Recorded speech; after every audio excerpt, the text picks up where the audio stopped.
चलिए देखते हैं प्रस्तावना।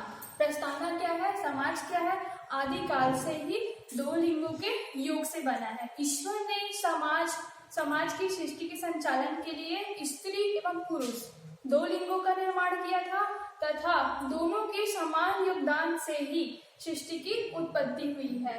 इसलिए सृष्टि के संचालन में स्त्री और पुरुष समान रूप से उत्तरदायी है ना। समाज के विकास के साथ साथ शारीरिक कोमलता एवं सुदृढ़ता में के आधार पर स्त्री एवं पुरुषों में अंतर पाया जाता है।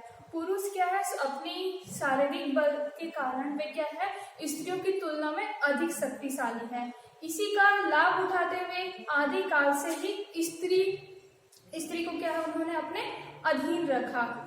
धीरे धीरे यहीं से क्या है? लैंगिक विषमता का निर्माण हुआ और लैंगिक विषमता की उत्पत्ति हो गई। विभिन्न कालों में इस लैंगिक विषमता के कारण स्त्री और पुरुषों के सामाजिक स्थिति में क्या है? अधिक अंतर आ गया। और जो पुरुष जो है वो स्त्रियों को कभी नौकरानी के रूप में या फिर अपनी दासी, कभी भोग्या, कभी सेविका के रूप में क्या है? उनको अपने अधीन रखा। इस प्रकार उनके साथ क्या है? दुर्व्यवहार किया गया। आदिकाल से ही उनको क्या है? उनको थोड़े निम्न स्तर के रूप में देखा गया। इन्हीं आधारों पर उनकी सामाजिक स्थिति को आंका गया और उसी के अनुसार स्त्री के दायित्व को क्या है? निर्धारित किया गया। अब देखते हैं इसका अर्थ क्या है। ठीक है, लिंग अर्थात जेंडर शिशु को क्या है? वो जन्म से ही प्राप्त होती है। कोई बालक के रूप में अथवा कोई बालिका के रूप में जन्म लेती है, जिसकी पहचान क्या? उनके जननांगों के द्वारा की जाती है कि यह बालक है और यह बालिका है। इस प्रकार जो जेंडर होता है वह पूर्णतः जैविक रूप से प्राप्त होता है।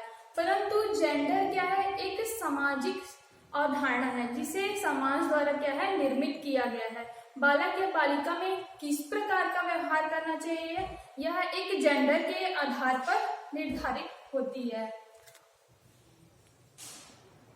अब देखते हैं, आइए परिभाषा की लिंग की परिभाषा क्या है। तो सबसे पहले देखते हैं सिमोन द बोवर के अनुसार इन्होंने लिंग की परिभाषा दिया कि स्त्रियां पैदा नहीं है बल्कि क्या है? बना दी जाती है। जो स्त्रियां जो होती है वो क्या है? लिंग दो होते हैं, तो उन्होंने आदिकाल से उनको स्त्रियों के रूप में उनको बना दिया जाता है समाज के द्वारा। वह पैदा नहीं होती बल्कि समाज के द्वारा उनको बना दिया जाता है। इसलिए सिमोन द बोवर जी ने कहा है स्त्रियां पैदा नहीं है बल्कि उनको बना दी जाती है। अब चलते हैं दूसरी परिभाषा की ओर। दूसरा परिभाषा दिया है रॉयन कोनियल के अनुसार। रॉयन कोनियल के अनुसार क्या बोलते हैं वो देखते हैं। जेंडर सामाजिक निर्मित है जिसमें बेटी की पहचान मुख्य होती है और समाज में इनकी भूमिका प्रमुख है। अब देखते हैं लड़कियों के विकास क्रम में किया जाने वाला परीक्षण।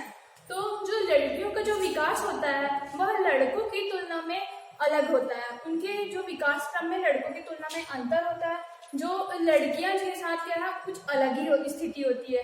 यदि परिवार में क्या है इकलौती लड़की होती है तो उसके प्रति परिवार का नजरिया, देखने का नजरिया अलग ही होता है। और यदि एक परिवार में यदि दो बेटी होती है तो उनके क्या है उनका नजरिया अलग ही होता है। उनके जो पढ़ाई में जो व्यय करना होता है तो वो क्या है वो जो व्यय करते हैं उसको उनकी पढ़ाई के लिए ना खर्च करके वो उनकी शादी के लिए बचा कर रखते हैं। ऐसे परिवार क्या है लड़कियों के विकास क्रम में इस प्रकार से उनकी अलग अलग अंतर पाया जाता है। ठीक है, और इसी प्रकार हम देखते हैं लड़कों के विकास क्रम में परीक्षण का अंतर। तो लड़कों को क्या है मनचाही वस्तु मिलती है। उनको क्या है उनके खेलने के लिए उनको खिलौने, और आप देखेंगे तो आदिकाल से ही जो हमारा समाज है वो क्या है पुरुषार्थ को ही अधिक महत्व दिया जाता है। और उनको क्या है लड़के अपने घर के लाडले होते हैं। लड़कों के प्रति उनको क्या है पर्याप्त उनको लाड प्यार मिलता है। पढ़ाई पर क्या है अधिक जोर दिया जाता है और उनके जो पढ़ाई पर अधिक से अधिक खर्च किया जाता है। यदि एक परिवार में एक लड़का है और एक लड़की है तो जो परिवार जो है वो लड़कों की पढ़ाई पर ज़्यादा ध्यान देते हैं और लड़कियों क्या है घर के काम में लगा देते हैं। इसी प्रकार क्या है उनका अधिक से अधिक व्यय किया जाता है उनकी पढ़ाई में, अच्छी ट्यूशन लगवाई जाती है, खेल के अवसर उनको प्रदान करते हैं और इसी प्रकार से उनको किसी प्रकार का अभाव का महसूस नहीं किया जाता। लड़की एवं लड़कों के विकास क्रम में किया जाने वाला अंतर, अब देखते हैं कि उनके बीच क्या क्या अंतर होता है। तो हम सबसे पहले आप ही सोचेंगे, देखेंगे आपके घर में ही आपके आसपास आप देख सकेंगे कितना अंतर होता है। लड़कों को क्या है अधिक स्वतंत्रता दी जाती है और लड़कियों को क्या है उनको घर पर बिठा कर रखा जाता है। आप कहीं जाएंगे तो वो आपको बोलेंगे टाइम से पहले आ जाना, आपको बार बार फोन करेंगे। इस प्रकार उनमें अंतर पाया जाता है। लड़कों को क्या है अधिक स्वतंत्रता दी जाती है और देखते हैं लड़कों के लिए क्या है पढ़ाई पर क्या है अधिक व्यय किया जाता है। उसी की तुलना में लड़कियों की 12वीं तक की पढ़ाई हुई, फिर उनको क्या है उनकी शादी के लिए उनको जोड़ देते हैं या फिर घर के काम में लगा देते हैं। और लड़कों की इच्छाओं को क्या है उनके हर इच्छा को क्या है माँ बाप जो है कंप्लीट करते हैं, मतलब पूरा करते हैं। और जो लड़कियों की इच्छाओं को क्या है दमन कर दिया जाता है। लड़कों को क्या है अपना समझा जाता है बचपन से ही। जब वो पैदा होते हैं तो उनको लगता है कि हाँ वो उसको खून को आगे बढ़ाएंगे और लड़कियों को क्या है पराया धन समझा जाता है कि वो ये तो एक दिन शादी करके चली जाएगी। और लड़कों को क्या है अधिक साहसी समझा जाता है और लड़कियों को उनकी तुलना में क्या है कमजोर समझा जाता है। लड़कों को आत्मनिर्भर बनाने में प्रेरित किया जाता है और जबकि लड़कियों का आत्मनिर्भर बनने से क्या है रोका जाता है। लड़के क्या है अब देखना घर में सभी के घर में ऐसा होता होगा, लड़कियां क्या है लड़के जो है लड़कियों से अधिक जोर के आवाज में बात कर सकते हैं, बाकी लड़कियों को क्या है रोका जाता है। उनको ज्यादा तौर तरीके सिखाया जाता है कि लड़के ज्यादा नहीं बात करती ऊंची आवाज में।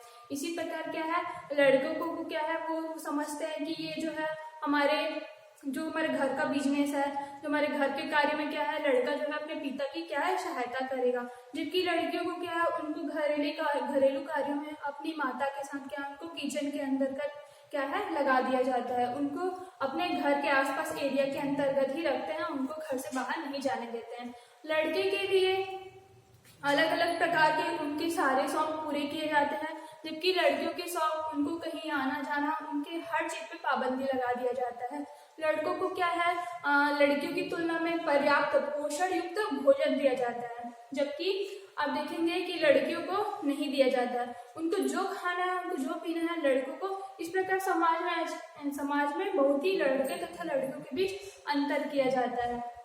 तो निष्कर्ष है ना, तो निष्कर्ष देखते हैं कि लड़के तथा लड़की के विकास क्रम की जो हम परीक्षण पर देखते हैं कि आज भी समाज में लड़कों को लड़कियों की तुलना में अधिक महत्व दिया जाता है, उनको समाज में आगे बढ़ने नहीं दिया जाता है। अगर लड़कियां आगे नहीं बढ़ेंगी तो हमारा समाज भी आगे नहीं बढ़ पाएगा और हमारा एक दिन देश भी आगे नहीं बढ़ पाएगा। इस प्रकार इसका संदर्भ है, तो ये टॉपिक आपका कंप्लीट होता है।